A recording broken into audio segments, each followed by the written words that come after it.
Things are moving along very fast as we close in on the midpoint of this year. Right now we have tons of gaming announcements. The PS5 event just happened, The Last of Us Part 2 releases in just days, and then we have Cyberpunk 2077, which is just under 100 days from release. Yet again, we're actually getting very close to the unloading of Cyberpunk 2077 gameplay and news. For the most part, since the game was delayed earlier this year, CD Projekt Red has been somewhat quiet on arguably one of the most anticipated games in years. And that of course is indeed a strategy, a marketing strategy. As we discussed in a recent video, CD Projekt Red has all of this mapped out, and the plan is for things to really, explode later this month, with hopefully hype and anticipation carrying all the way to the September release, but obviously that current strategy has seen some speed bumps. The original plan before the current global crisis hit was to have a huge E3 2020 presentation for Cyberpunk 2077, likely during Microsoft's E3 press conference. At last year's E3 event, CD Projekt Red went all out with a Cyberpunk-themed bar of sorts, and obviously the big shocking reveal of Keanu Reeves' involvement in the game. One has to imagine this time around, with the game only a few months out from release, CDPR was likely going to aim big once again. But things obviously had to be adjusted, and so the publisher replaced the original E3 reveal presentation with instead their own Night City reveal event, scheduled for right around the time that it would have happened if there hadn't been this global crisis. But another speed bump came about a week ago with the Black Lives Matter protests hitting over 120 US cities in multiple countries, which I think are still ongoing. And this forced much of the entertainment industry to delay game announcements, reveal events, and even new game updates. This of course included the Cyberpunk 2077 Night City Wire event, which was delayed by 2 weeks, now rescheduled for June 25th. Certainly things have been a bit crazy, but the good news is we're almost there. Today we have a lot of new Cyberpunk 2077 news and information to break down, including new gameplay details covering the open world, quests, factions, NPCs, and more.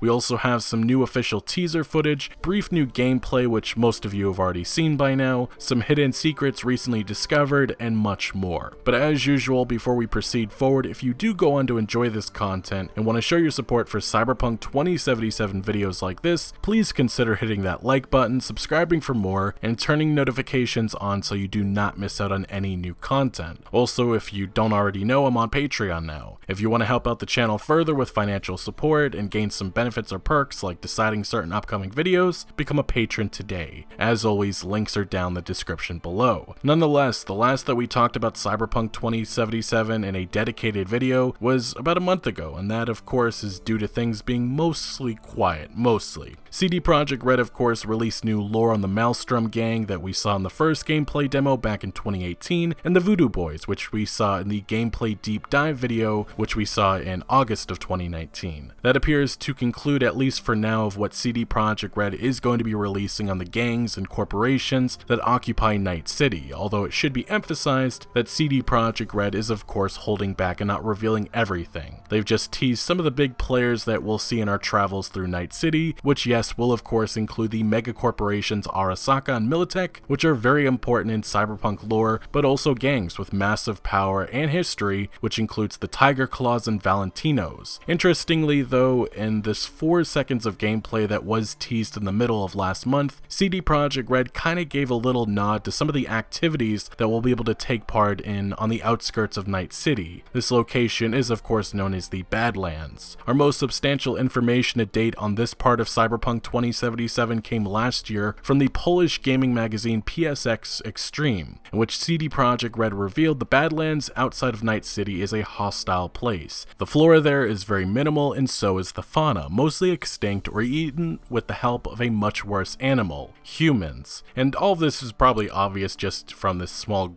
snippet of footage in which you can see some desert, you can see the mountains in the background, and you don't see much more than that. But this is also a life path of Cyberpunk 2077, something that you will decide in the character creation. Obviously there's 3 different life paths that you can start out with. You can be a street kid, you can be a corpo, and you can be a nomad. And nomads obviously exist outside outside of Night City in the Badlands, so you'll probably be interacting with the factions in this environment to start out the game. So yes, this is very important. But as this quote continues, it's not a place you want to go alone or unarmed. The nomads living in the outskirts are the Wraiths and the Aldecados. I'm not sure if I said that right, probably not, because I mispronounce everything. They have their own conflict and wars between each other. Wraiths are up to no good with the player. Aldecados, on the other hand, are slightly more keen to have a deal with you. Based on lore connected to Cyberpunk 2020, we know that the Wraiths are a Raffen Shiv group, which is a subculture of nomads that consists of scavengers and sociopaths who prey on the innocent and the weak and nomad tribes. They are generally found in places beyond the reach of the law and the rest of American culture. They are outcasts, renegades, and betrayers. They steal from, kill, or enslave any whom they can trap. Besides the oppressive culture, the Raffen Shiv nomads are known for being well armed and armored and having vehicles more combat oriented than the average nomad, and they apparently will do any job that they are tasked with, no matter how sinister it is, and they also do this work for less than the usual price. But getting a bit more specific, the Wraiths are known for traveling mostly at night and preying on the sleeping and unwary. Based on the description of the gang in 2020 versus 2077, it does not sound like much has changed at all. Although, as you can see in this short gameplay snippet, the Mad Max-like custom-built Reaver vehicle, which is based on a Quadra Type 66 car that features near 1,000 horsepower, implies that the Wraith gang may have more of a focus on combat, off-road focused vehicles in 2077, although even that goes into what they were in 2020. Now, this vehicle, the Reaver, also implies that we may be able to obtain other certain faction-themed rewards as we progress through Night City. But one thing that really should be emphasized is vehicle customization and how far it may or may not go. I bring this up because there's quite a few people starting to imagine Grand Theft Auto 5 Los Santos Customs level of customization, and as CD Projekt Red has indicated in the past, that very likely will not be the case. Like I said previously, we have no way of really knowing if a vehicle like the Reaver can be fully customized or not, but I do think expectations, at least for now, should be managed on some of these more minor aspects of Cyberpunk 2077, as this game is, as CD Projekt Red has emphasized so many times, story-focused, and that's where most of the attention has been on. I specifically wanted to make that point first because, as some of the Cyberpunk community have pointed out, we're already seeing some variations of vehicles, but as cool as this all looks, it doesn't indicate full-on car customization, as this could all just be faction vehicles that we can maybe obtain like the Reaver as a reward of some sort, or maybe vehicles that we can purchase. To better simplify my point, car customization is confirmed, it's happening. That was said by CDPR in a French interview last year, but how far it goes, that's a big unanswered question that remains for now.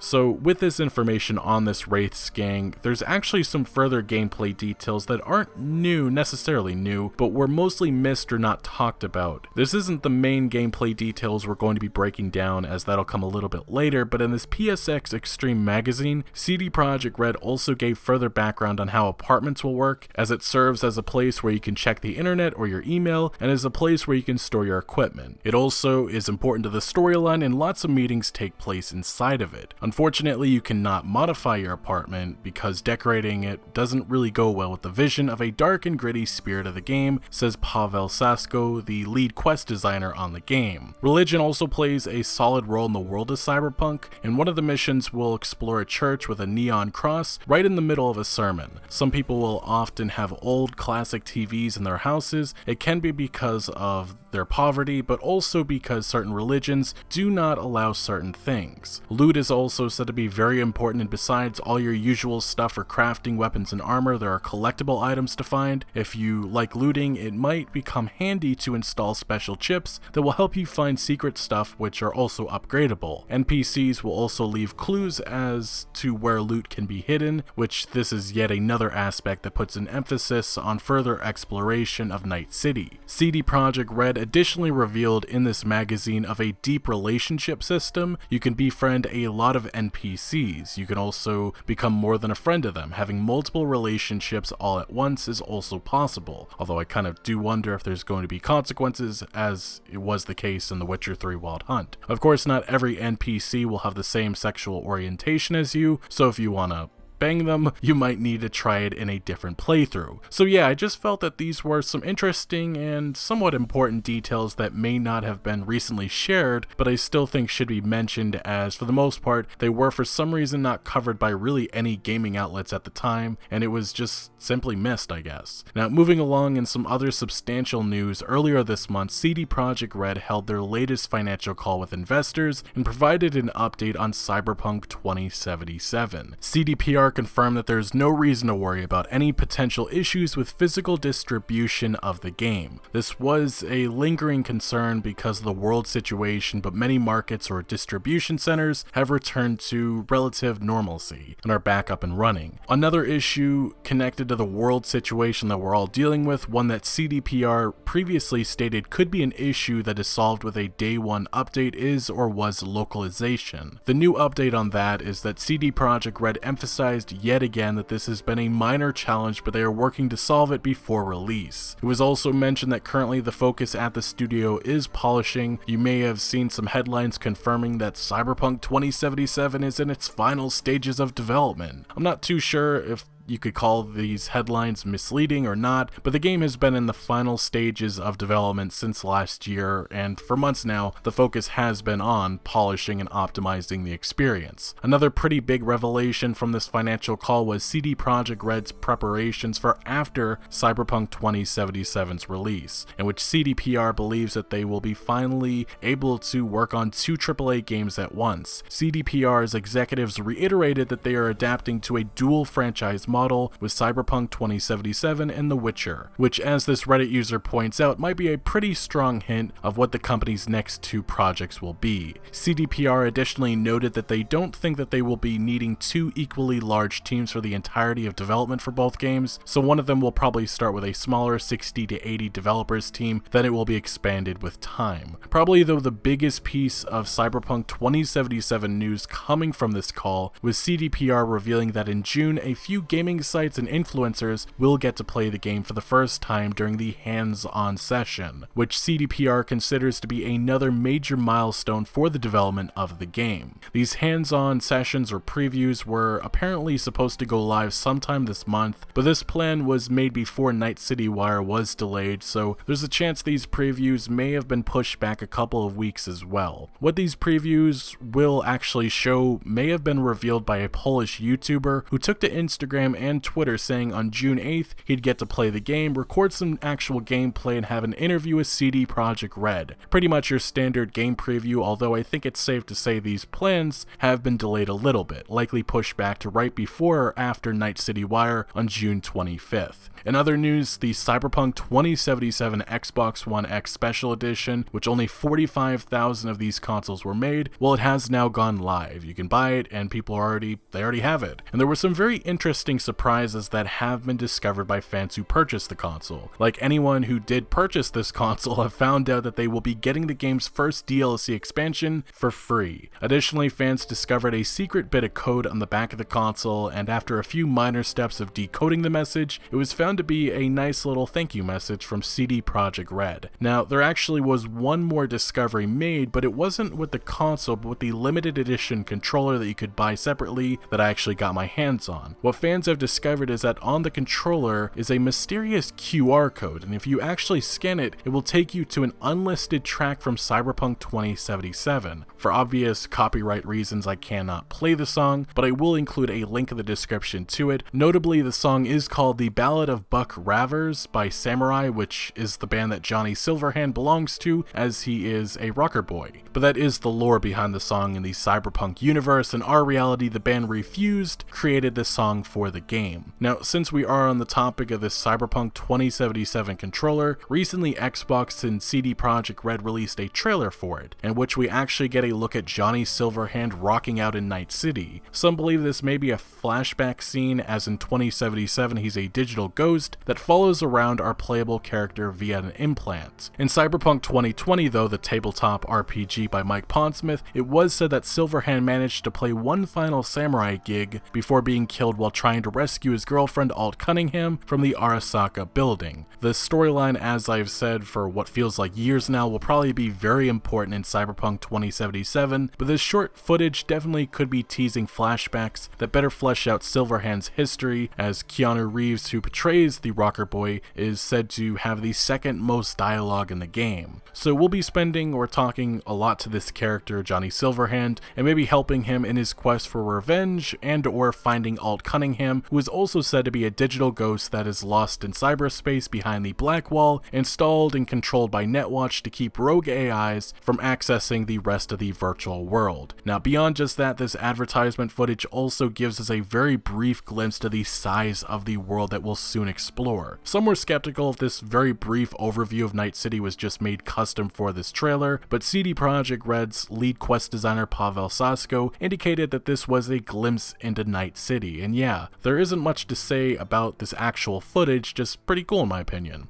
Now finally, to our big news of the last few weeks, we actually have some new gameplay details to break down, coming via German gaming website GameStar, who interviewed Cyberpunk 2077 senior quest designer Philip Weber and senior level designer Miles Tost. Now thanks to Reddit user Miraz, he outlined a lot of the key aspects that came from this interview, and the reason why he has to outline this is because it is paywalled, but it is very interesting the things that these CDPR developers go over. And this isn't just aspects that we'll see in the game, but it also is about the development of Cyberpunk 2077. So CDPR's devs have said that the improvements in the level design are as big as they were from The Witcher 2 to The Witcher 3. And I believe it was another YouTuber, Paris, on Twitter, he's also another great Cyberpunk creator, but he mentioned, and this is something that I also forgot, and it's very notable, it's the fact that CD Projekt Red, their first big experience with making open worlds was The Witcher 3 Wild Hunt, which for many, including myself, is considered game of this generation. And now they have some experience under their belt, and here they are with Cyberpunk 2077, so I think it's going to be very cool to see what that experience will bring to the table with this game. Now continuing forward, there will be no such thing as the barrels from The Witcher 3 in Cyberpunk with an overwhelming amount of map icons, because some players want to complete every single map icon available. Now due to the ongoing thing that's going on around the world, I gotta avoid saying it, YouTube, you know how it is, the devs have to work from home, and CDPR has sent over 700 workstations out to the developers around the world that are working on Cyberpunk. Therefore, we now know that there is at least 700 people that are working on this game, a lot of people, and this is just CD Projekt Red growing and growing, getting bigger and bigger. Now, you will have 3 times that much ways to solve a mission than in The Witcher 3. This is the experience that I was talking about before. They thought, what is the dumbest thing a player could do now, and how is it possible that the mission continues? The only thing stopping is if the player dies. They called an example where you talk to someone, get shot, and instead of fighting back, you run away and buy a hamburger, but the mission has to continue. Does this mean eating is confirmed? I'm not sure, and this is just another aspect of the role-playing experience that this person brings up. We don't know if eating is something that we're going to have to do. Probably not. I would assume that's just something that maybe boosts health, maybe. But continuing on, they next say they tried to improve this in the Witcher 3 DLCs and want to improve it even more in Cyberpunk. Some players said that the missions when using the Witcher site were too similar and not that interesting. Not enough variety, I guess. We won't see that again. I assume we will have something similar with our cyberware, but that will be used better for missions. So again, this is just going back to my point that I just brought up a second ago, and this is the experience and giving more variety. This is always my problem with a lot of AAA games, in which it's really just a lot of go there, shoot that, and that's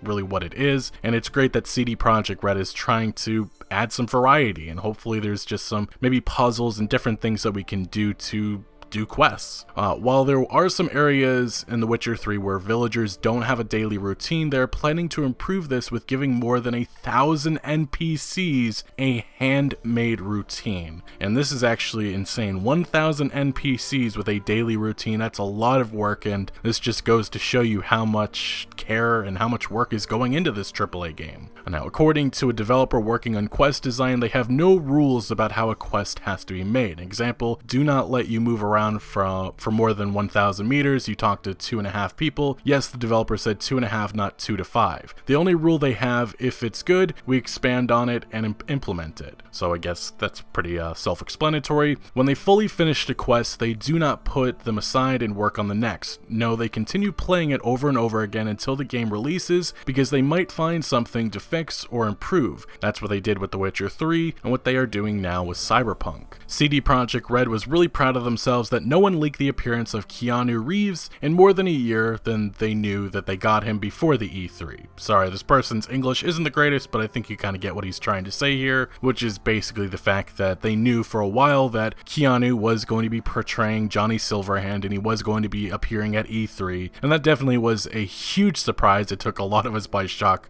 Definitely a very pleasant surprise to all of us, and I mean, the fact that he's going to be such a massive character in the game, just another great surprise. Now this is actually the next part, an aspect that they have improved on. The melee fighting system shown in the E3 trailer was not nearly where they wanted it, so expect some big improvements there. And that was actually one aspect that I thought was maybe not too fleshed out, maybe not enough, and it's great that they again are going back to improving on this, and that just goes back to the point where CD Projekt right now is in the final stages of development, and this is the stuff that they're improving, optimizing, polishing, giving extra time to features that, well, maybe they deserve or maybe they need more attention. But finally, to the last aspect of this interview that was brought up, and there's actually some misinformation going on about this specific comment, and this user outlines says, inside of the cyberspace, you will be able to summon fantasy RPG-like creatures and warriors who can, for example, burn out another hacker. But,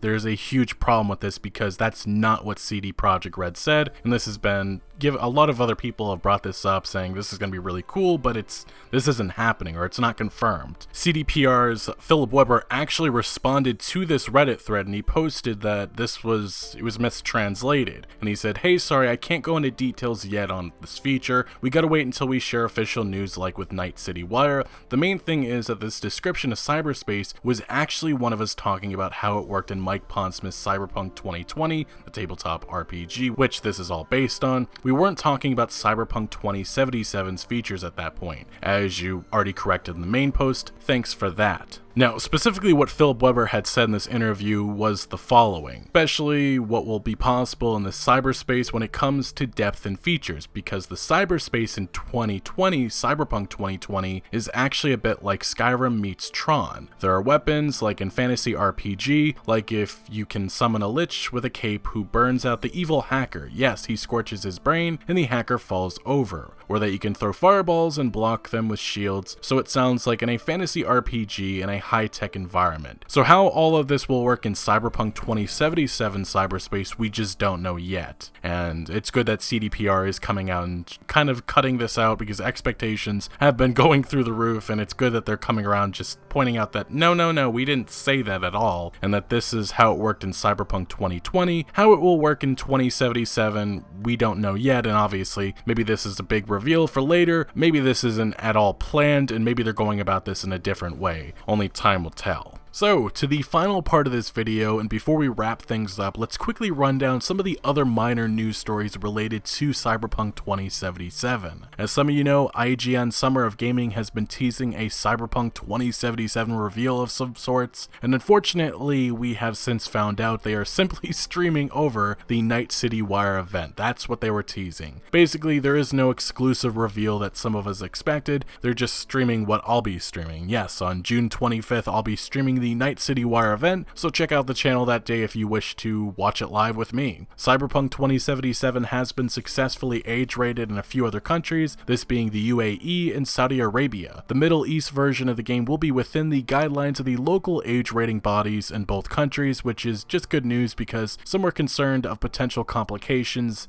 at least in these countries, due to the mature content in the game. Cyberpunk 2077 is not coming day and date to Stadia, which is yet another big loss for Google's relatively new streaming platform, and at the moment, all we know is that Cyberpunk 2077 will debut on Stadia sometime before 2020 ends. Lastly though, Microsoft recently outlined how smart delivery will work for Cyberpunk 2077, saying on their website, if you buy the game when it launches on September 17th, you'll be set to explore Night City on Xbox One. If you pick up Xbox Series X at launch this holiday, you can play it there too in compatibility mode, picking up exactly where you left left off. Then when CD Projekt Red delivers an Xbox Series X optimized version of Cyberpunk 2077, you'll automatically get upgraded once it's available at no additional cost. This is definitely one of the really nice things that CDPR is supporting, because unfortunately other companies like Rockstar Games are not supporting this and are preparing to sell Grand Theft Auto 5 for a third generation of consoles, which has been met to a lot of players kind of upset and disappointed. Anyway, that is all of the Cyberpunk 2077 news and information for now. Next week will be huge, as Night City Wire will be taking place, and as I said before, I will be streaming the event here on the channel. But for now, let me know your thoughts on everything that we went over down the comment section below. But thank you for watching. Make sure to leave a like if you did enjoy this video, or if you found any informative value, and make sure to follow my other social media accounts for updates on new videos. Links are always down the description below. I'm most active on Twitter, giving opinions on news that I do not always get into video form, so do make sure to follow me over there. Also check out my Discord for all sorts of discussion on games. And again, thank you for joining. Consider subscribing for more videos like this,